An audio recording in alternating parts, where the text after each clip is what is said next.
Hello and welcome back to the Talking Wolves podcast. I'm your host, Matt Cooper, and today I'm delighted to say I'm joined by Joe from Concept Scouting. Joe, how's you keeping, mate?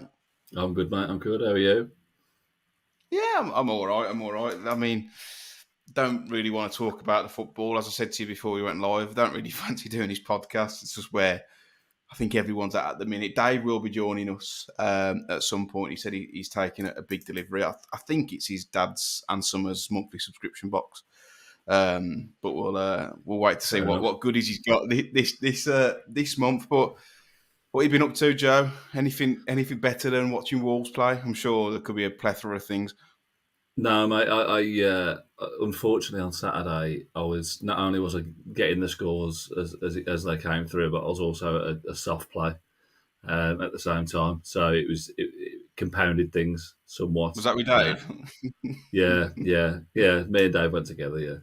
Yeah. It was it's put a bit of a dampener on the weekend. I had to go and have a couple of beers on Saturday night to get over it. If I'm honest with you, it was dreadful. So I'll be honest with you, it has entirely ruined my weekend.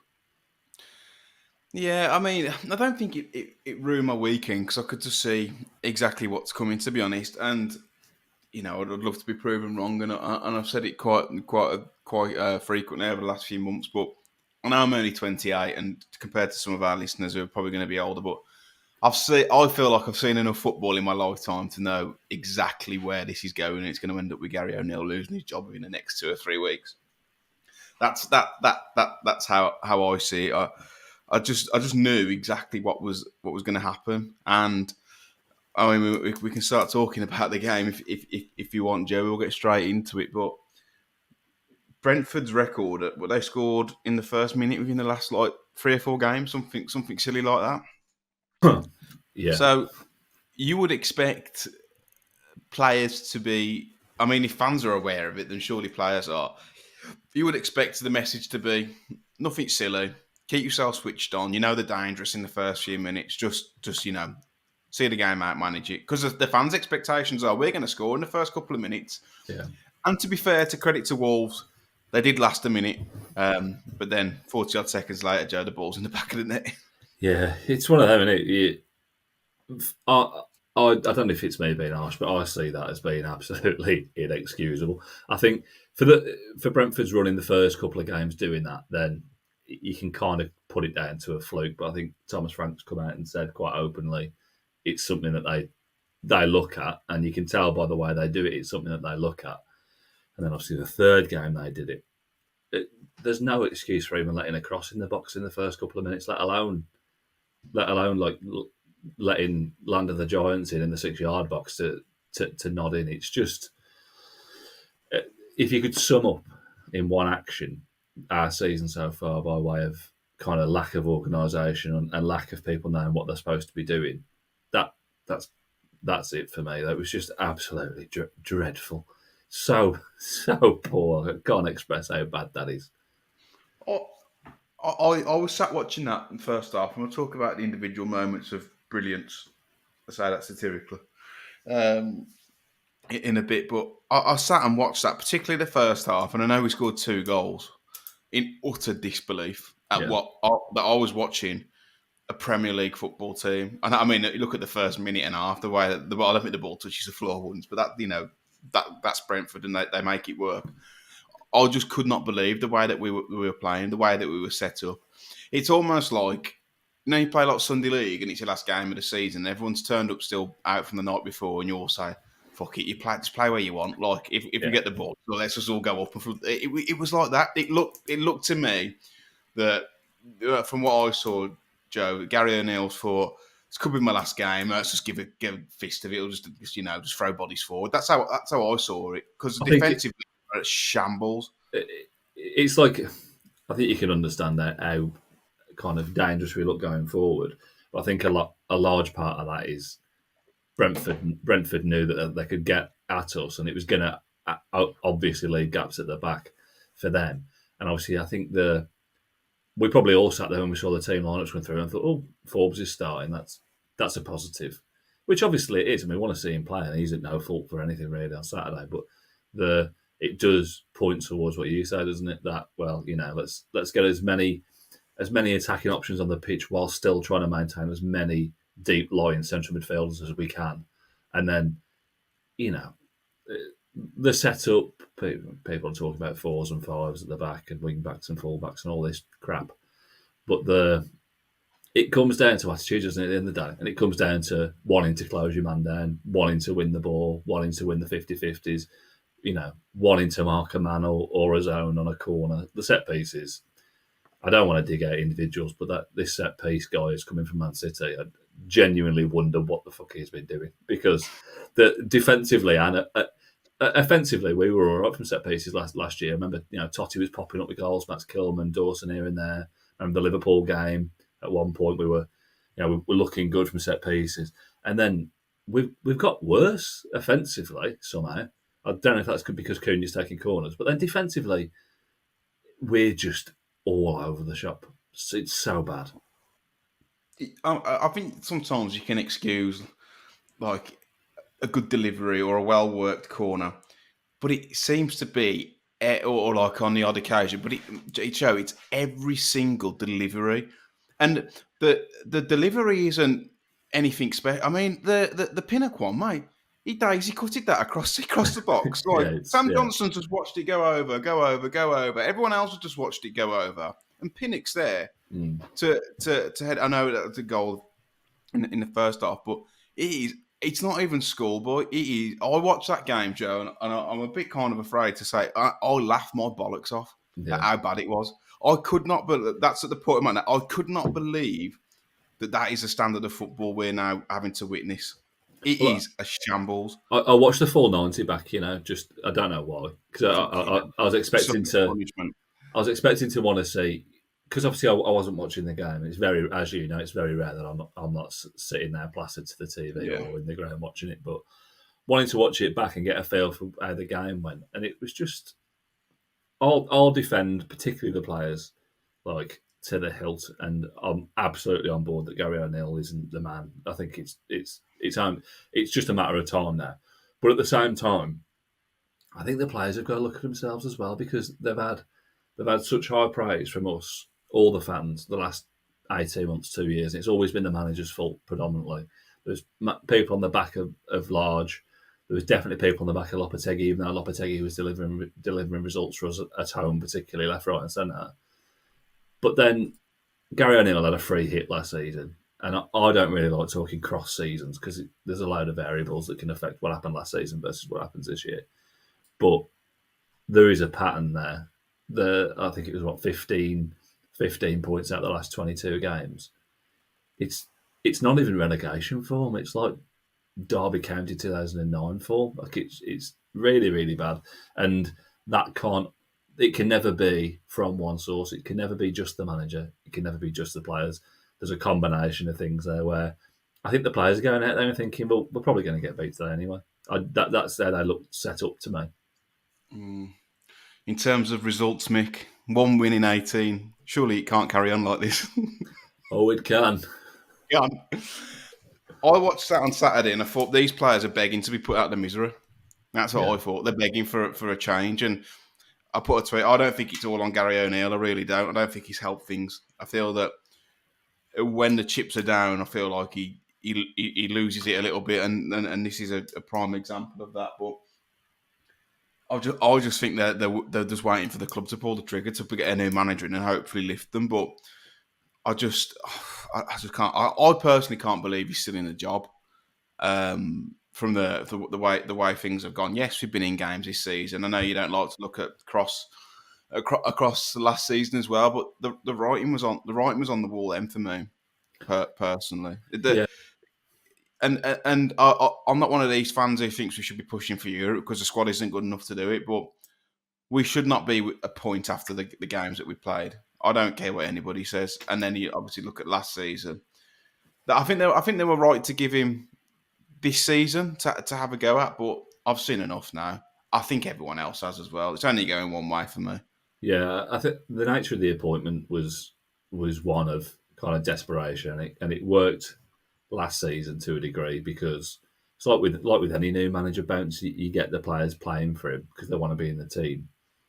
especially like a lot of the European players and South American players were wanting to be playing regular football, weren't they, with tournaments this summer? So they were wanting to be in the team. They were playing for him up until February. Well, it wasn't even up until February. November to February, they were brilliant, and Mhm. I think there was a degree of that where we had some fortunate fixtures. I think even the Chelsea game, while we did play well, they were We like that terrible. every year though. That like period we turn into like Pep Barcelona Yeah, every single season. and that's the issue. We did it with Large. We did it with. We've done it with Gary ONeil. But when there's a pattern that forms like that, the club. This is why the club are kind of culpable as well, as we know. But they're always too slow to make that right decision. We slagged Bournemouth off, didn't we? Kind of Wolves fans universally when they sacked Gary O'Neill, or football fans generally thought, what are they doing that for? But they saw that Iraola was available, and look what he's done. He's transformed them to a degree, and they've improved themselves. Whereas we always wait until it's too late. When we did it with Large, it was a good example. There was nobody available, so we got Tweedledum and Tweedledee involved to kind of see us over until Christmas, which could have killed us. Luckily, Lopetegui dragged us out of the shit, didn't he? But Well, the World Cup helped us. yeah, 100%. It was like starting a new season, wasn't it? And We, from a we haven't got fitness we haven't got quality. that fortune this season. That's why I'd want to make a change now. I, the sense of inevitability to it is the key thing, because he's going to go at some point in the next 6 weeks. It's going to happen. So there's no way on earth, unless there's a really dramatic turn in how we play. Because it's not. People say, oh, the fixtures are turning. If you put Southampton or Ipswich or Leicester in front of us, I wouldn't fancy us to go and beat any of them at the minute. If you look at the way Leicester set up, Ipswich are a very tough team to break down, and they've got Yeah, good players going forward. Southampton they've got a shit manager, but they've got some good players. I don't, I wouldn't propose that we are going to go and beat anybody in this current setup. Look at Villa. We had it in our hands. We threw it away. We had it in our hands to a degree in other games, and we threw it away. We've had points there to be taken, and we've thrown them away. So Saturday is a amalgamation of how we performed over the season. Everyone thought we were going to go to Brentford and go and get a result. Didn't happen. yeah. No, and this is everyone was kind of hanging a hat on this fixture as okay, this is a chance where the fortune's going to turn. And if I'm totally honest with you, Joe, it could have been 10. It genuinely could have been 10. I just don't know what has happened to that defence. I don't think Totti Gomes is good enough. I don't think Santiago No, Bueno is good enough. I think Dawson is, but to rely on 34-year-old or however old he is, Craig Dawson for the rest of the season is a risk. And then you've got Alfie Pond. No wonder we're struggling at the back. But and the thing that concerns me as well from his post-match press conference is, we've trained in a 4 all through pre-season. They didn't get another centre back in. He's been wedded to this 4, and we didn't play a 5 at the back last year in possession. If you think about it, or out of possession, sorry. yeah, And he's saying in the post match, I need to make a change. Whether we go back to we switch to a 5 at the back, it is desperation. And we're in a desperate situation, but for me, that just screams of I don't know what to do next. no. Especially when you've set them up in pre-season with the view of, I want to change the way we do this. I want to move from the kind of hybrid 5 into 4 into a solid 4, which is fine. If you think you can do it, that's absolutely fine. But, and don't get me wrong, I don't think Matt Skillman's linked to this at all. People seem to use Matt Skillman as like, oh, we lost Matt Skillman and we didn't replace him. I think regardless, if you put him in this style and this setup, he would have looked just as bad as he did last season, to be honest. But I really don't think it's a setup issue. Like, if you look at Leicester, they're keeping clean sheets. They've got Yannick Vestergaard and Wout Fast playing centre back. They're very, very, very average footballers and average defenders, but they're doing a job, and they're not conceding goals left, right, and centre. But if you look at where our problems stem from, we've set up with a solid back 4 and 3 defensively minded midfielders, and Andre looks great in games, but it's not affecting the results, which would signal to me that he's not performing the role that he should be, because he should just be sat in front of them.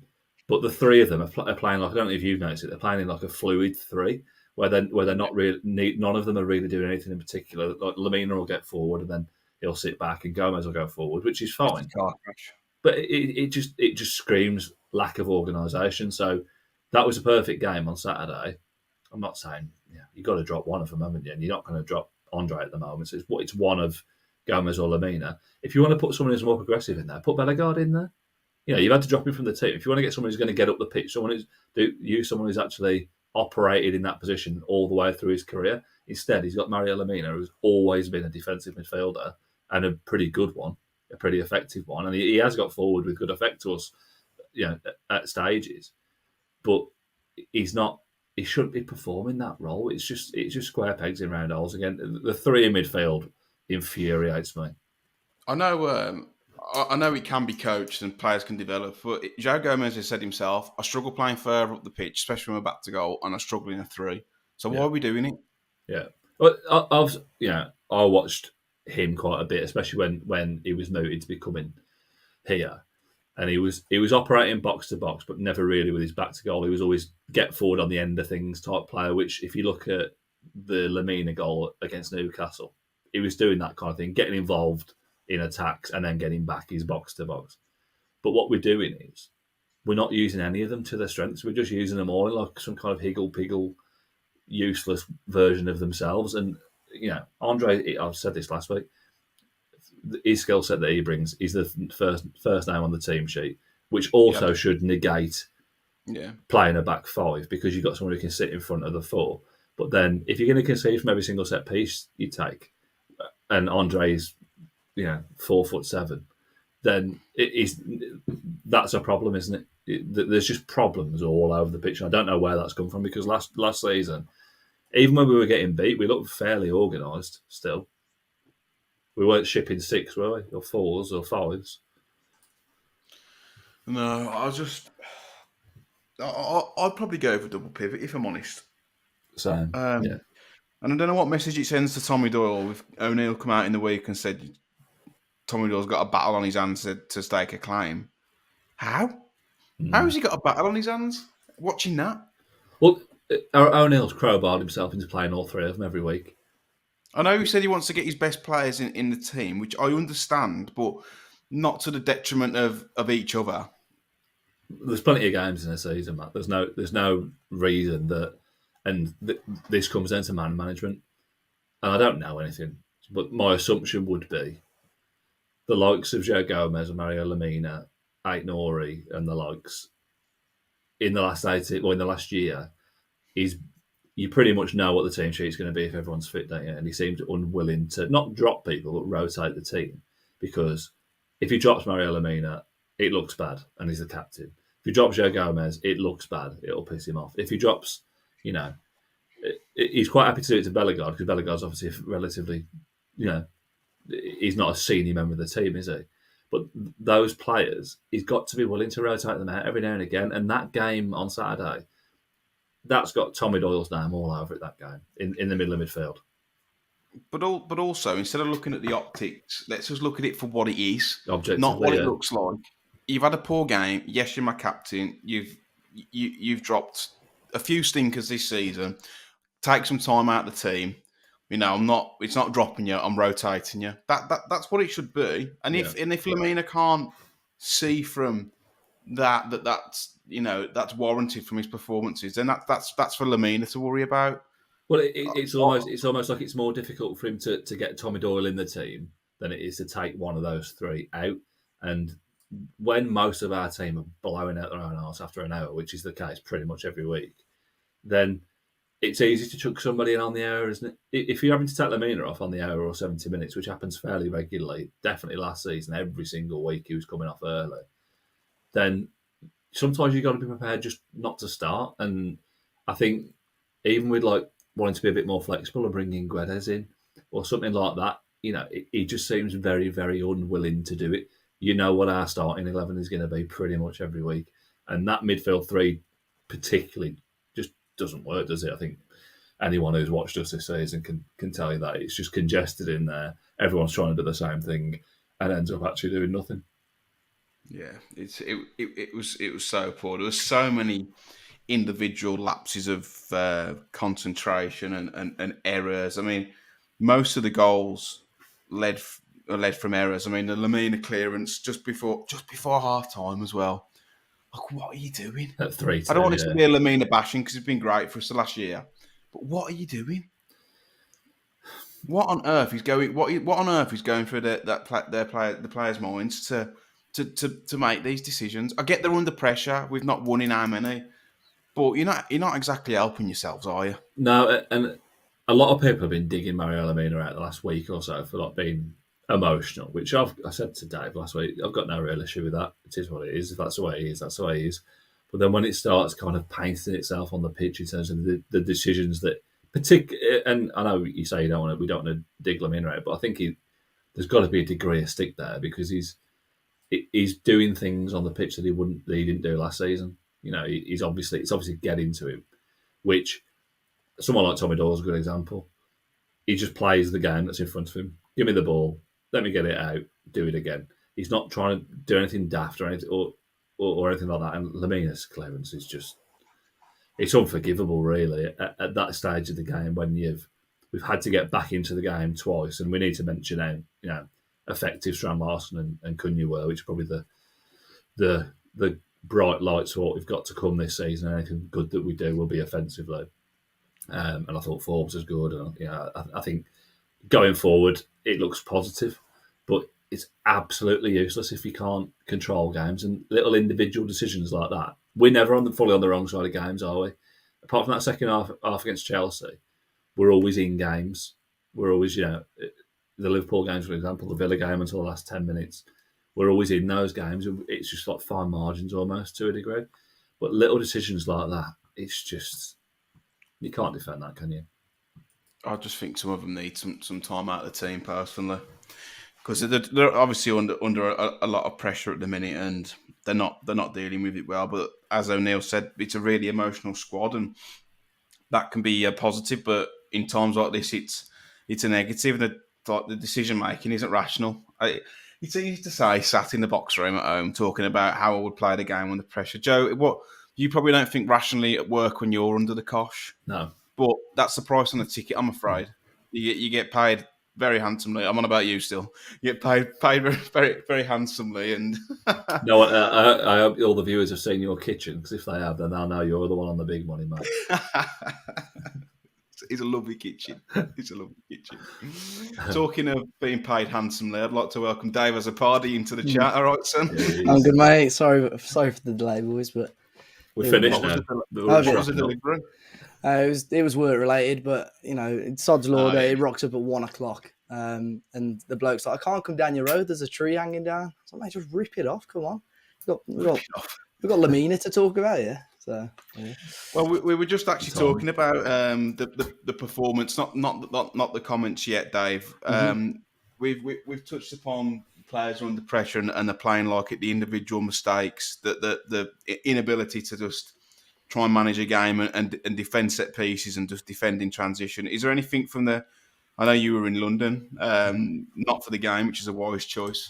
Dave, is there anything that you wanted to pick out from the performance? We've also discussed that we're still in disbelief that he still is the manager, and it's just delaying the inevitable.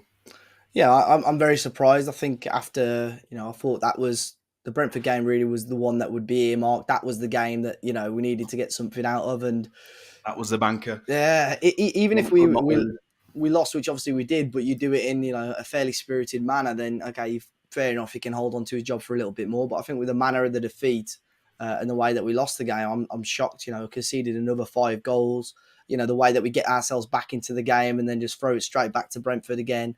Just every element of the performance was really, really disappointing, to be honest. So, set piece coach, I don't know. I know there's been jokey comments, but I've never seen us be any worse attacking and defending set pieces, to be honest, at the moment. So I don't know what you've mentioned on that so far. Yeah, we had a good laugh about the set piece coach. Yeah.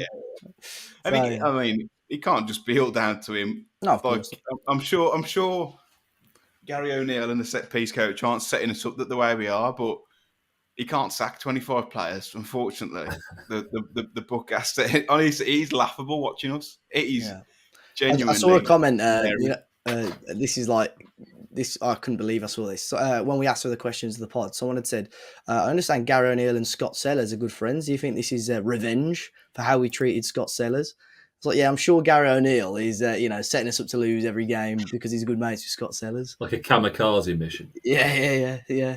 So it was diabolical, and I do, I look at that team and I think there's so much quality there. There really is, and I think, like you said, Matt, you can't.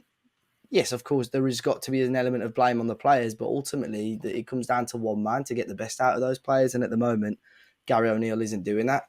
But I think they're obviously they're giving him till November, the early part of November. I think maximum he has 2 games in November. I think it's Palace and Southampton, both at Molineux. I think it's too late. I think we could be cut adrift by then, because apart from Southampton, who was just as bad as us, other teams are starting to pick like the odd win up. Mm-hmm. Like Leicester won at the weekend, who were shite. And we're getting left behind. I can't see a solution unless they sack him. We said just, Dave, that fortunately when Lopetegui came in, we were almost saved by the World Cup.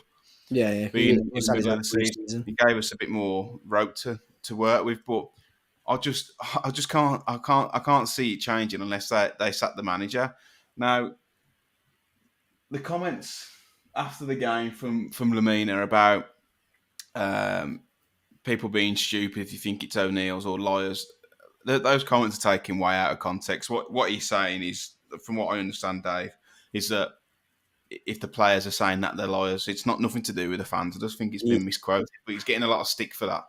I was getting a lot of stick for it as well for posting it. So Dave was getting kind. I've just been reading it. Yeah. So, I mean, the quote that is doing the rounds on, obviously, all the free media, let's say, so BBC, TNT Sports, Mail Online, if you want to mention them, the Sun, TalkSport, have all said, if you think Gary ONeil should be sacked, you're a liar and you are a cheater. If I read that, I thought, here we go. Like, that is a bit of a bite at the fans, which is fair enough.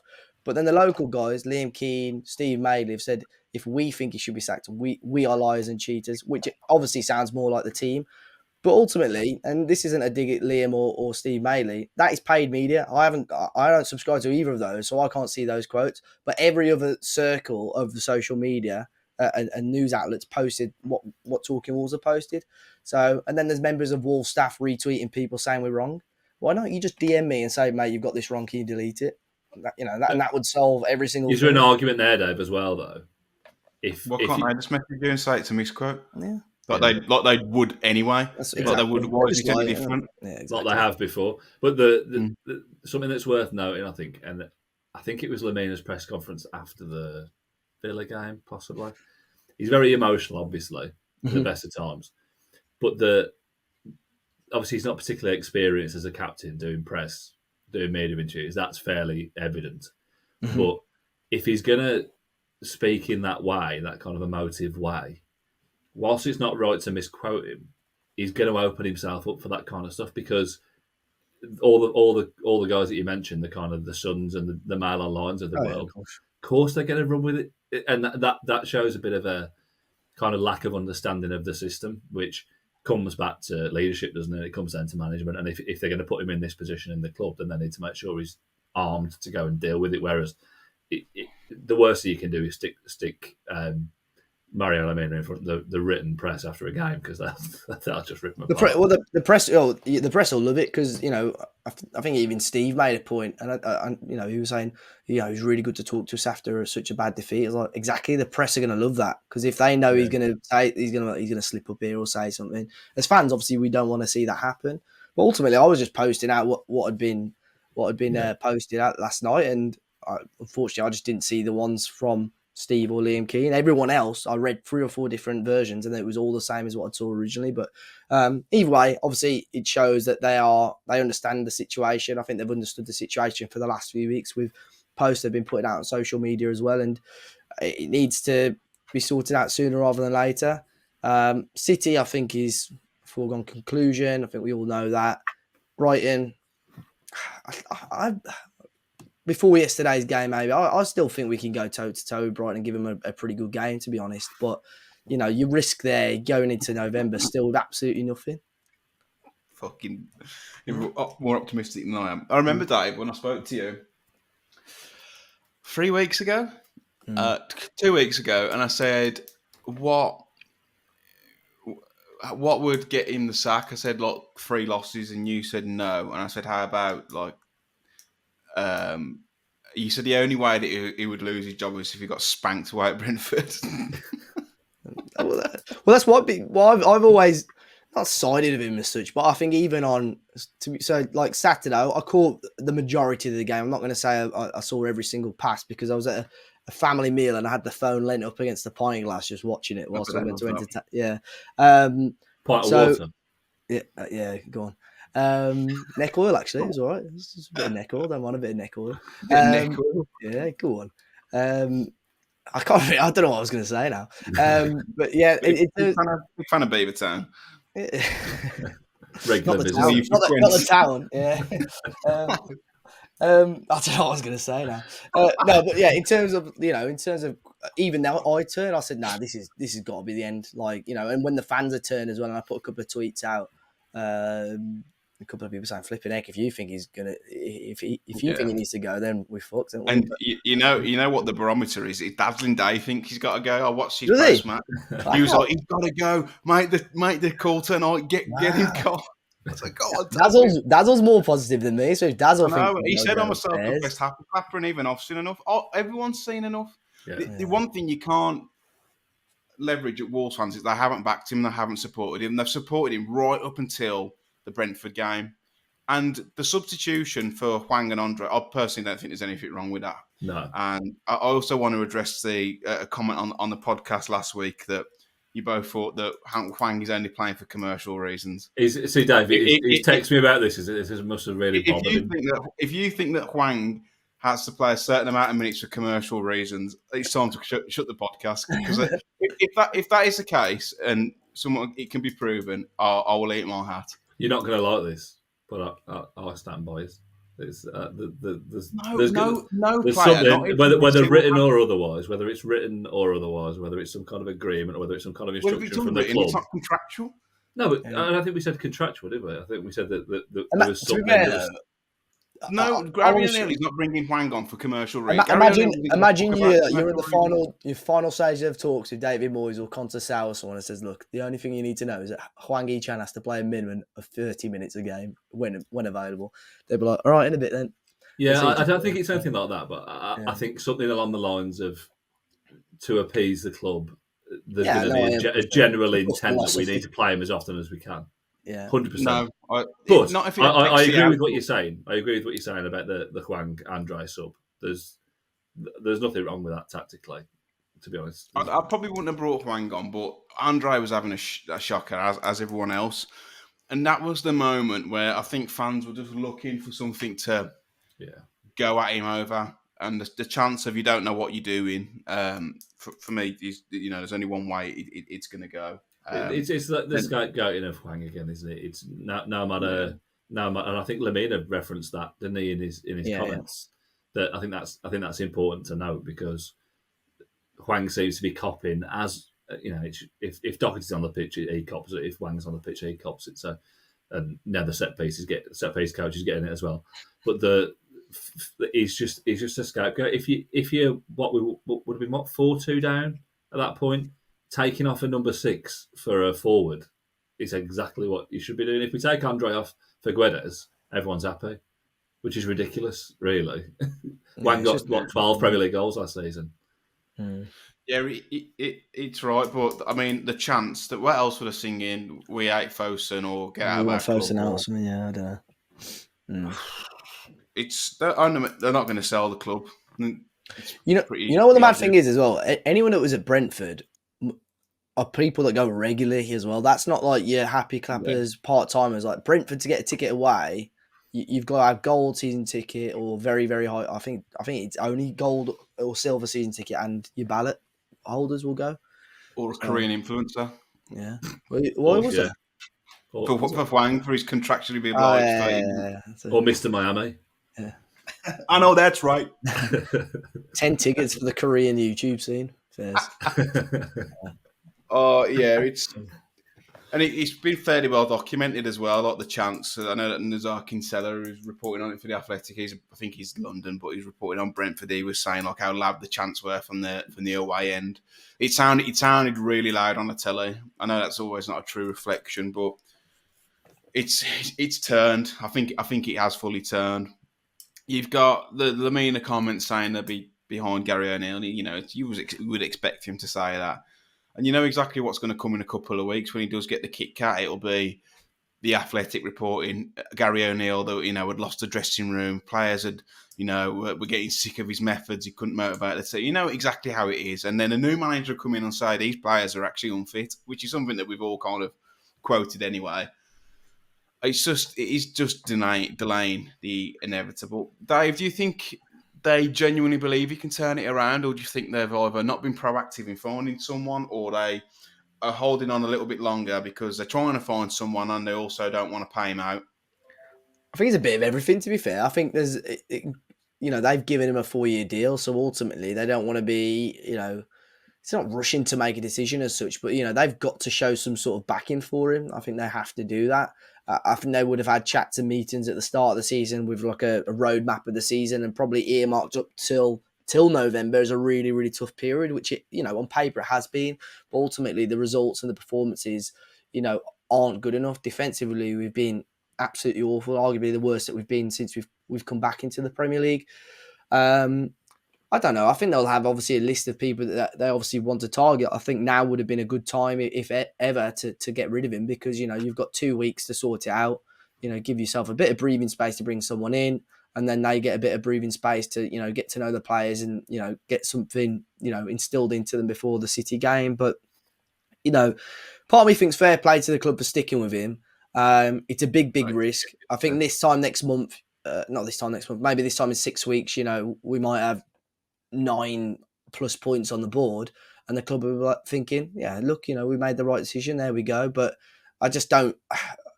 Even when I'm so positive, I just can't see there being a positive outcome from this situation. To be completely honest.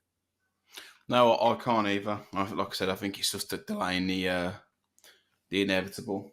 I don't think they want to pay him. It wouldn't necessarily be paying him out. I think it's typical of most contracts that he's essentially put on garden leave and he'll still be paid his salary until he finds another job, and then they'll stop paying him. There's nothing to say that Gary ONeil would sit tight for 3 or 4 years. He doesn't strike me as a sort of bloke who would want to do that. No. Feels like he'd want to get back into management, but you look at the odds. Conceição's first favourite, just over evens, I think. Then you've got Moyes, and then you've got the Bodo Glimt manager, I think. Knutson. I don't think Conceição would come. The more I think about it, how many could you attract? I would unless they get back into bed with Mendes for recruitment and acquisition of managers, then I think we might have to. If we want genuine help, we might have to get back into bed with him because it's not worked since. I think you can get back into bed with Mendes, but you've just got to, and I know that the club, have still got very close ties with him, but have sort of made it pretty clear that, for now we don't want to be completely reliant on you. But I think they can get back to bed with him, but I think you've got a proper recruitment structure in place, or need a proper recruitment structure in place where they know they're not going to overspend stupidly on certain Mendes clients. I think it can work, but if there's a fee in it for him, Dave, let's be honest, he'll do whatever he needs to do. If there's 10% in it for him, he'll. Conceição would be good. I don't think he doesn't excite me as much as I think certain people. He excites certain people in our fan base, to be completely honest. I just think he's a bit erratic as a man. I don't know if it would, if things start to go wrong, I think it could get toxic under him very, very quickly. But I don't know, there's people that are clued up on him and the managers a lot more. Someone had asked me if we'd do a shortlist, like as a video, and I think that for now, I think that's a little bit disrespectful to Gary ONeil. Like if he got sacked, I would then do the video. Let's do it. Yeah. How many do you want? In at number 5. Yeah. So, but yeah, I don't know. I think Moyes is still someone I'm leaning towards more. I'd like Potter, but I think that's unrealistic. But yeah. I thought it was unrealistic, but he shook hands on a lesser job at the start of the season. True. He was linked with Everton, actually, to be fair, as well, recently. He's local as well, isn't he? Doing well for their top 6 push, by the way, Matt. Everton, aren't they? Doing all right. We're fucking doing better than our top 6. Yeah. I don't think it was top 6. I think it was top half, wasn't it? I think you said to get into Europe. I don't think I did. I'm not that silly. Through the Still club. happen, mate. I'll have to look. Freaking group in January, spending big. Big Ready for points. the, Big point Big against Tesco Stadium. Newcastle. I don't think you could attract any of those, but I've got a feeling I know who it's going to be. It cannot be Rob Edwards. And he was, for me, a manager of the year contender last season, despite winning 1 in 940. Manager of the year contender, Rob Edwards. Nah, it can't be Rob Edwards. It simply can't. Oh, be. it can. It can't get much worse, can it? It can. He got honestly, booed off last week. He got booed off by Luton last week. Mate, I'm not surprised. He's won one. Has he won once in a calendar year or something like that? Yeah, they've been pretty bad as well, I think, by all accounts. I think the Sheffield United are a good side. I don't know they beat them on Saturday, but they can't buy a win, and they've got this new stadium coming as well, haven't they? So they suddenly think they're a big club now. Get Nathan Jones back in, steady the ship. Not to But us. the club love Rob Edwards, don't they? I know he's been there before. They offered him the job interim when Steve Davies took it, and he said, "No, I want a permanent position." I wouldn't be surprised. You just can't. You can't. It would be like, as an outsider, so if you're not emotionally invested in Wolves, it would be quite funny to watch. Yeah. But as a Wolves fan, I don't think I would ever recover from that decision. Nah. If it was like fresh start of the season, then okay, fair enough. But in the position when we cannot afford, that's just way too much of a risk. Way too much of a risk. Rubbish. Not for me. But I don't think you'll attract any of those managers, or they'll know that they're desperate and say, "Well, I want X to spend in Jan." Fosun will give them. Have to do it. They will. Everyone knows Fosun have got the money, and same situation with Lopetegui. They spent it frustratingly for the next 2-3 years. You know, we were made to pay in terms of how we sort of restricted ourselves in the markets, but apparently FFP or PSR was never an issue according to. So that's the key. It was a decision by the club to do that. You've got to take from those comments that if in January we need to spend money, that they will do. It's hard in January, isn't it? It's hard. Like you pay over the odds. Why not just go and get it sorted in the summer? There's not many clubs, man, would have a window like we had in the kind of winter 23 window because. But then you shagged for like 4 windows. Yeah. That precedes it. What you say? You're on mute, Dave. Sorry, I said, are you though? Because because we all were under the impression that we were, but then they've come out in this Telegraph interview a couple of weeks ago saying, "Nah, we've never been under pressure." I think what they mean by that is because of the work that they'd done. They were never close to it. Mm-hmm. And if they would have spent, then they would have been close to it. I know Liam Keane on the ENS podcast, he said they were sat with the accountant at Wolves and they went through all the figures and stuff. But who was Liam Keane was? Yeah, a load of journalists got invited in, which is a bit strange, to talk through the accounts to show where they are and where they're at. I don't know. Yeah. So I thought it was a bit odd, not from their point of view, but from the club's point of view, to invite them to talk them through it. But yeah, before we go on to the questions, I would like to shout out one of our channel sponsors at Football Prizes. So they've actually got a competition live at the minute to win a signed Ryan Norris shirt. And there's loads of other instant win prizes on there as well, including a signed Nelson Semedo shirt. There's 149 tickets. There may be less actually looking at it now. Tickets cost £3.95 for entry, and the competition ends on Friday, the 11th of October at 7:30. There's a Ryan Norris signed and framed wall shirt, plus 14 other instant win prizes. Go to Football Prizes to have a go on that, and I'm sure we'll put the link in the description down below. Wonderful. Would you like to go to the questions, guys? I'm sure there's some positives. Also, as well, I did the match reaction in Dave's absence on Saturday, and of course, I get the biggest stinker of the season. Dave, I don't know how he does it, but he's almost immune to criticism. He could say like the worst thing in the world. He could be, held accountable for international war crimes, and he'd get away with it in the YouTube comment section. I had people slating me from a barnet, which is fair enough. I'll get my haircut soon. And then some other bloke was like, "I'm part of the problem." Even under Nuno, you were advocating. I saw that. That was a mad show. That was a mad show. Like, how are you blaming me for this? what have I done? Yeah, some bloke was saying this is on people like you. I'm sure Gary ONeil's looked at our fans' reaction. You preached a back four ever since Nuno tried it and failed. You're clueless, Matt Cooper. You're a clown. I think literally 90% of the fan base wanted to see a back four. It's hard to disagree with that statement, though, isn't it? Yeah, the clown bit is true. Yeah, it's sometimes if you chuck a fact in there, it does make it harder to. Performance was worse than this guy's Barnet. Honestly, I felt like I was quite measured. Yeah. Good job I got thick skin these days.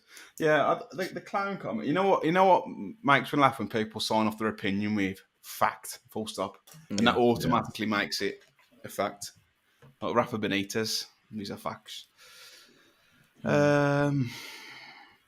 Okay, good question here, which is away from the football, from musings from Molyneux, Gully, one of our contributors. I did have a laugh actually when I was watching the fans react, and Gully introduced his, and it was like he'd been held hostage. He was that disgruntled. He's like, Gully here, fans react. So quiet. Honestly, it looked like he was like he was about to throw the towel in.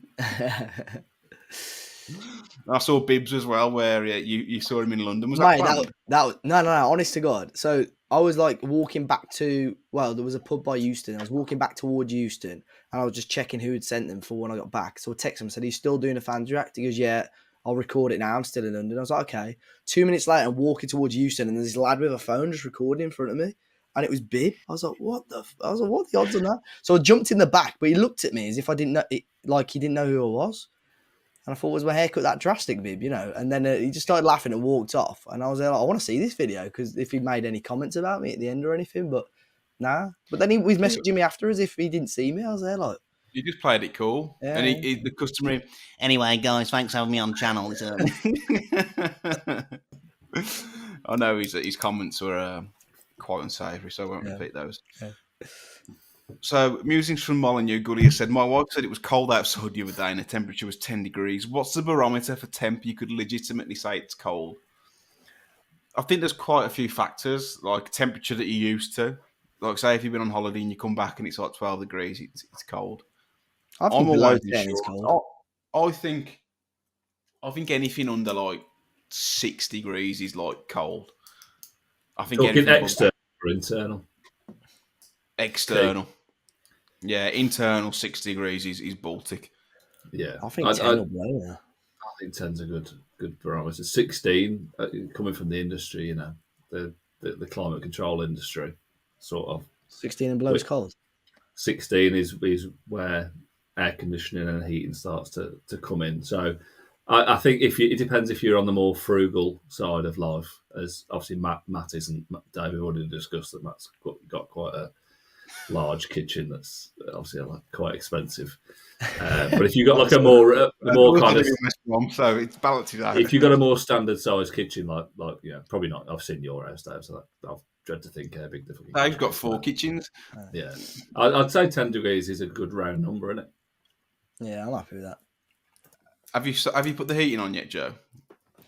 No, but I'll sit here and jump. I just touched the radio. I'd say, nah, it's cold, mate. It's 16 degrees, it reckons, right now outside. And it's warm outside today. It's nice today. Outside, I was just walking around in shorts and it was all right. And that's 16. Yeah, I think 11, 12. I love being in shorts, so even when it's freezing, it just makes you feel a bit free, a bit liberated. You feel the breeze. Feel your senses. Next question. Yeah. I have put the heating on only on a timer in the morning if it goes below a certain temp. I think that's what temperature though? That's the key. If it drops below 20 in the house, but it's a new build, so it's really warm, so it very rarely drops below 20. So probably all the heat coming from the kitchen, isn't it? Absolutely, mate. Cost me a fortune to power the kitchen. Andy Williams has asked, which championship away day are you looking forward to most next season? Plymouth. Everton, actually. I've not even thought about relegation. Not even crossed my mind. I'd probably I'm start trying thinking not to about it think then. about it. No, I think it's so far away. And I think there's so much still to play for. Obviously, we're in a shit position. I think even Lamina, again, bringing up his comments, said if we carry on playing like we have done, we will get relegated, which is obvious, but it's not even crossed my mind. I think Simply stop it then. there's people saying, oh yeah, it was like if we go back down to the championship, at least we can win some games. I'm like, nah, it'll be shit. I do not want to go down to the championship at any costs. No, same. No, we cannot afford to go down to the championship. I don't know if we do go down. Be sod's law, Albion go up, won't it? That be sod's law. Some Albion fans are calling for Corbrand to be sacked. Yeah, saw that. Are they? But I think you get it in every fan base, don't you?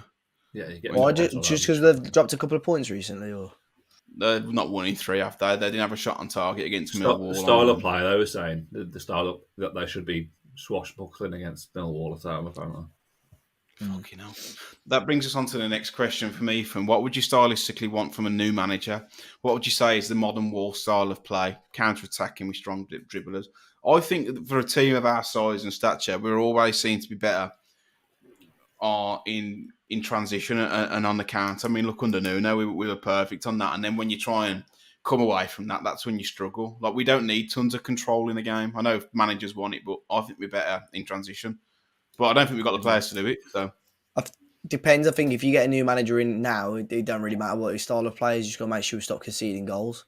In terms of goal scoring, we've been okay so far this season, but just the amount of goals that we're conceding. I think I read if we carried on with this on average, as an average, we'd concede 100 plus goals this season if we carried on the way that we've been going. But just need a manager. Quite impressive. Get a manager to come in, sort us out defensively. But I agree with you, Matt. I think at the moment, just in terms of transition, quite a counter-attacking team. That's how we've been, what we've been good at.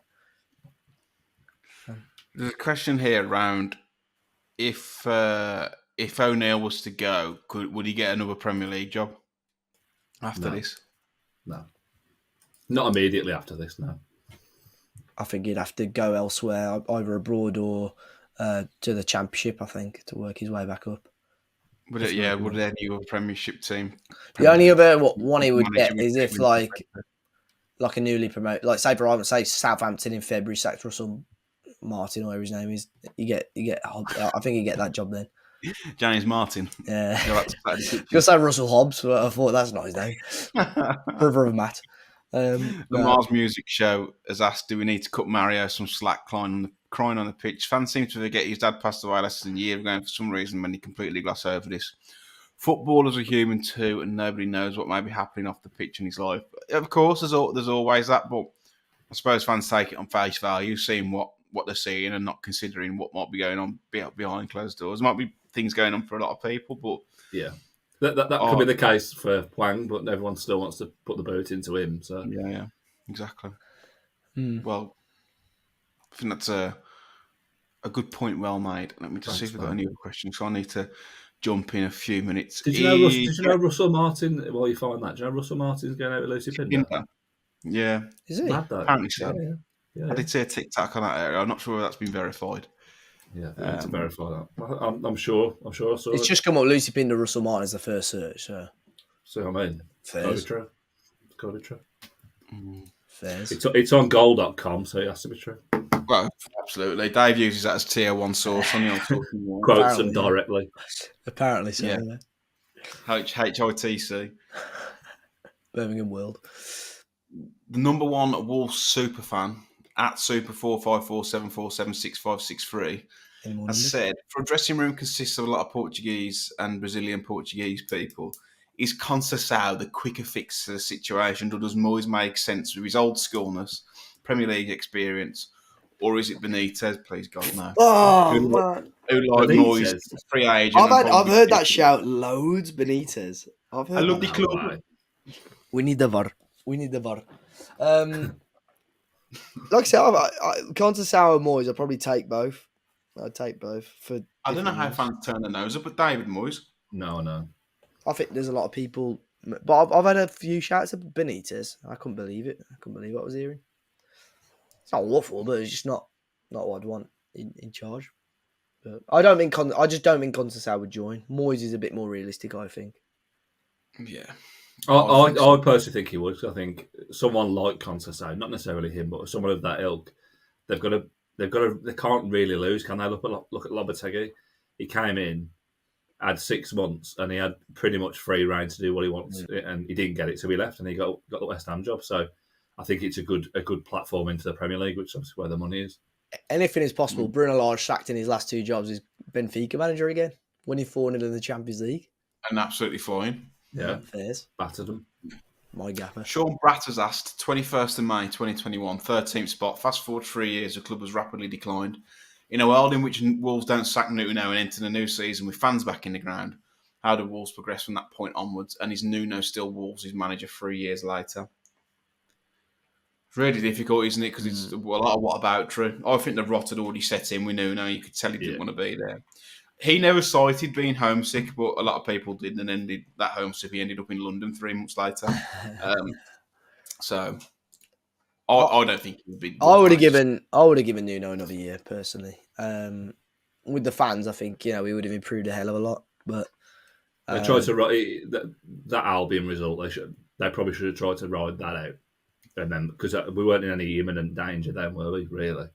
No. When was that in the season? That's fairly early-ish in the season, wasn't it? Yeah, January. They should have sacked him after that. I think personally. No, I think everyone would like to think that Nuno would still be here if that wasn't the case. But the realistic terms, if you look at the average tenure of a Premier League manager, he'd have probably had the sack 3 times in that period. Fair play to him though. He's doing well at Forest. He just gets them organised out, doesn't he? If you look at them, they look at everything that we're not. They just look like they know what they're doing. Milenkovic and Mario are getting kind of plaudits like they're the best centre backs in the world. They're not. They're just well organised. Well, we were linked with Milenkovic for years. Yeah, ended up at Forest for like 10 million. But he's playing how we played under him. 2 absolute progressive demons in Jota and Traore. And then a bit of a versatile front man in Chris Wood. I'm not saying Jimenez, and you're not comparing apples and apples here. But it's very similar, and it works, especially against the bigger teams. If you look at what he's done, like use Ola Aina as an example. I remember he played for Torino against us in the Europa League, and he was garbage. And he looked great. He's like the modern Matt Doherty, isn't he? He gets up and down. They look really good. Fair play to him. There are quite a lot of other questions. I'm just intrigued to know why Conceição left Porto, by the way, because he left. He wasn't sacked. He had left them whilst under still a few years left on his deal. So I'm quite intrigued to see why he left. I think he'd love a crack in the Premier League, but probably not for at Wolves, and probably not in the situation that we're already in. Unless he properly backed himself to think, I can come in and I can make a change. Yeah. Yeah. I don't know. Michael Beale. Flipping heck. See, he signed a new 4-year deal in April and left in June. Really weird. And that's something the club. His son went as well. He's to Ajax. I think he's gone back. No, is it Juve now? I think his son. How is it? Yeah. Good little player, him. Yeah, he scored the other night, doesn't he? He's at Porto. He's gone back to Porto, but on loan at Juventus. Yeah, he scored in the Champions League for me the other night. Yeah. Scored the winner. Le Baller. I'm going to leave it there, chaps. Yeah. I think we've discussed it enough. There's no point previewing the Man City game. We won't be having a pod next week either, unless something drastically changes during the international break. So that's the last you're probably going to hear from us in terms of a podcast for a couple of weeks, which I don't know about you. I'm looking forward to a bit of a break from it. Yeah, in the breeze. Honestly. It's nothing like being positive. It's true. I'm not going to lie. It's hard. Like I spoke to Johnny Phillips the other day, and he said, "How's the pod going?" I said, "It's really difficult at the minute because it's just constant negativity." It's like we're repeating what we're saying week after week. Yeah, it's boring. Just keep saying the same thing every single week. It's this negative. Imagine if George was there. I know. Yeah, it's true. Where is he? He's in Dubai, isn't he? Somewhere, yeah. I think so. Loving it. He gets about him, doesn't he? Loves it. Fair play to him. I am thinking of booking a couple of nights somewhere next weekend, just somewhere hot, not Mallorca or somewhere. A couple of hours on a flight. A couple of nights? You say a couple of nights? A couple of nights, yeah. I don't want to fly to Mallorca for a couple of nights, do you? What? A weekend? Well, like Friday to Monday? Yeah, Friday to Monday. Friday night. Have you told Dave about our experience in the Formula One experience in Birmingham? By the way, no sponsor here or anything, but we had a great night, Dave. Nothing. Yeah. We just had a nice. Was this after Villa? Yeah, we had a great time, mate. It was brilliant. Couldn't pull us out of there. Couldn't drag us out of there. No, couldn't. Aidan went home, and me and Joe stayed for a little bit. Then we went to Boxed in Broad Street. I went back there last week to watch the Wolves game and had an extremely bad experience. And I won't say on the podcast, but it was incredibly poor. And then we called it a night watching the boxing. But yeah, we went to the F1 arcade because Albert Schloss queue was like Steve Bullitt, 2:25 on a Saturday afternoon. It was all the way down the street. But yeah, we had it was good. It was good. It was. Have you got any plans for the weekend, guys? Or no, don't think so. Nice. No. Sure. Just revel in international football for the weekend. Obviously, as everyone. No, nothing. No plans. Just forget that Wolves exist. Hopefully for a week or so, and then return. I'm considering not even going to the City game. It's a Sunday afternoon, isn't it? Sunday afternoon. Yeah, man. Oh, is it? I thought it was a Saturday. 2:00 on a Sunday. Sunday afternoon. Because my mates who are Albion fans are going because their mate's a City fan. He's got them tickets in the City end. I don't know how they've got so many tickets anyway in for them. So they're all going. So they said, you want to come and have a few beers with us before the game? And I said, well, you weren't going to get into away at home pubs if your mate's a City fan. And I said, I don't think I'm going to go. So no is your answer. There we go. I don't think I'll go. No, I'll be there. I'll drive. I'll be there. Watching the Huang's late winner. I'll be there, don't you worry. The redemption. Do you think that, I mean, I know we're not going to preview the City game, but the parallels of when what was it, last in the Premier League, the longest spell without a win or worst start to a league? Yeah, like that. That was the year we got relegated, to be fair. But our first win that season was against Manchester City. And last season. Yep. They're a bit different then, though, aren't they? Yeah. Oh, yeah, back in 03-04, yeah. Yeah. We could be so back. 5 at the back next week. We could be back. Don't go there, Dave. Alfie Pond dropping in. Say no more. Get me involved.